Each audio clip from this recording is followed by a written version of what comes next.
Hello everyone, welcome to my Java Basics to Advanced tutorial series. আমরা আমাদের first লেকচারে discuss করেছিলাম কিভাবে একটা জাভা প্রোগ্রাম এক্সিকিউট হয়, জাভা প্রোগ্রামের এক্সিকিউশন ফ্লো। দেন আমরা জেনেছিলাম জেডিকে, জেআরই এবং জেবিএম এই তিনটা কম্পোনেন্ট নিয়ে ইন ডিটেলস। তারপর আমরা ডিসকাস করেছিলাম জেবিএম এর ইন্টারনাল আর্কিটেকচারটা নিয়ে। সো আমরা আমাদের আজকের টিউটোরিয়ালে বেসিক্যালি লাস্ট ডে যে কনসেপ্টগুলো নিয়ে আমরা ডিসকাস করেছিলাম ওইটার উপর বেস করে একটা হ্যান্ডস অন কোডিং প্র্যাকটিস করব। সো আমি আমার আইডিতে আপনাদের নিয়ে যাচ্ছি, ইন্টেলিজ আইডি। সো এখানে ফার্স্টলি আমরা একটা ক্লাস ক্রিয়েট করি, জাভা ক্লাস। সো আমরা ক্লাসটার নাম দিচ্ছি hello Java programmer.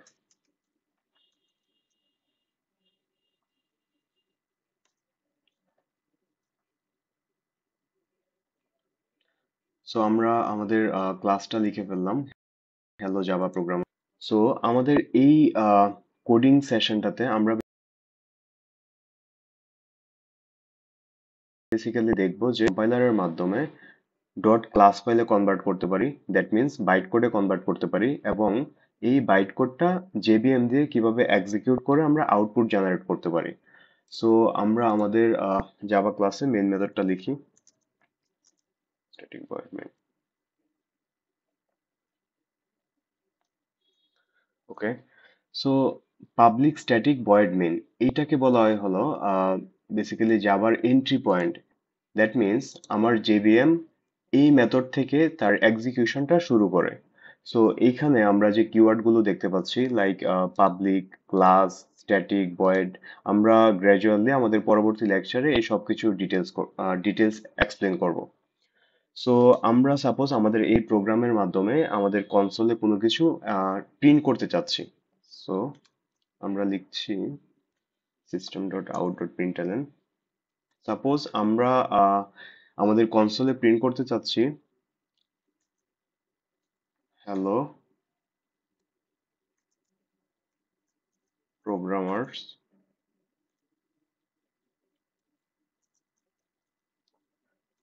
Hello programmers please, hello Java programmers,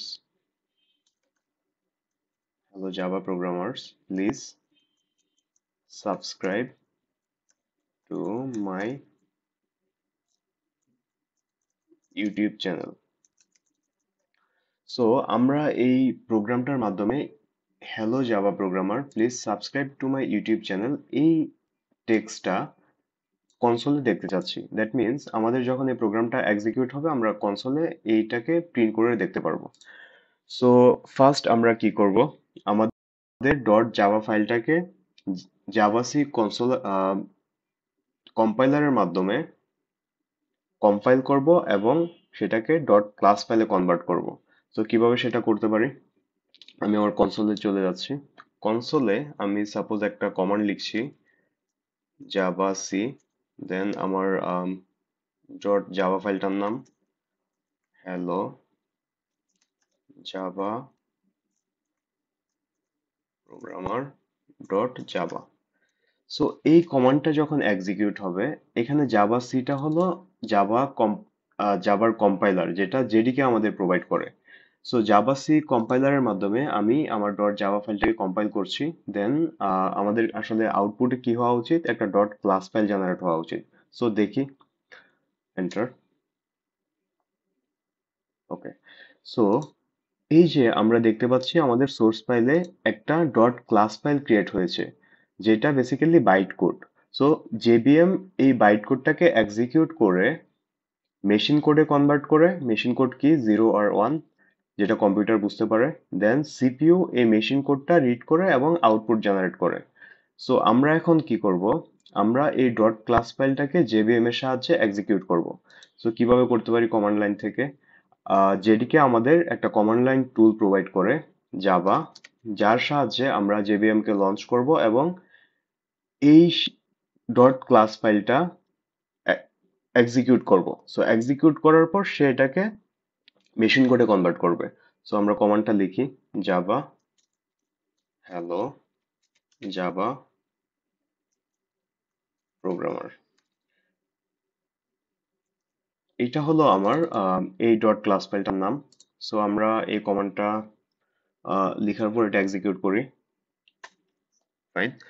so আমরা দেখতে পাচ্ছি যে আমাদের যে আউটপুটটা জেনারেট হওয়ার কথা ছিল এই প্রোগ্রামটা এক্সিকিউট করে কনসোলে সে আউটপুটটা প্রিন্ট হয়েছে। Hello Java programmer, please subscribe to my YouTube channel. So আমরা আমাদের প্রিভিয়াস লেকচারে যে কনসেপ্টগুলো নিয়ে ডিসকাস করেছিলাম, লাইক জাভা প্রোগ্রামের এক্সিকিউশন ফ্লো, একটা সোর্স কোড থেকে জাভা সি কম্পাইলার কিভাবে ডট ক্লাস ফাইল ক্রিয়েট করে, দ্যাট মিনস বাইট কোডে জেনারেট করে, দেন বাইট কোডটাকে জেভিএম কিভাবে এক্সিকিউট করে মেশিন কোডে কনভার্ট করে, এবং মেশিন কোডটা বেসিক্যালি সিপিইউ রিড করে আউটপুট জেনারেট করে। সো আমরা ফার্স্টে একটা জাভা ফাইল লিখলাম, দেন ডট জাভা ফাইলটাকে জাভা সি কম্পাইলারের মাধ্যমে কম্পাইল করলাম, এবং জাভা এই কমান্ড লাইন টুলটার মাধ্যমে আহ, আমরা ডট ক্লাস ফাইলটাকে জেভিএম দিয়ে এক্সিকিউট করলাম। দেন আমরা আমাদের কনসোলে এই আউটপুটটা দেখতে পারলাম। ফাইন। সো আমার মনে হয় যে আমাদের জাভা প্রোগ্রামিং এর এক্সিকিউশন ফ্লো এবং এর সাথে যে আমরা আজকে কোডিং সেশনটা করলাম, এই দুইটা টিউটোরিয়াল যদি আমরা দেখি তাহলে আমাদের কিভাবে একটা জাভা প্রোগ্রাম এক্সিকিউট হয় এটা নিয়ে একটা কমপ্লিট আইডিয়া হয়ে যাবে। So thanks for watching, and please subscribe my YouTube channel. Thank you.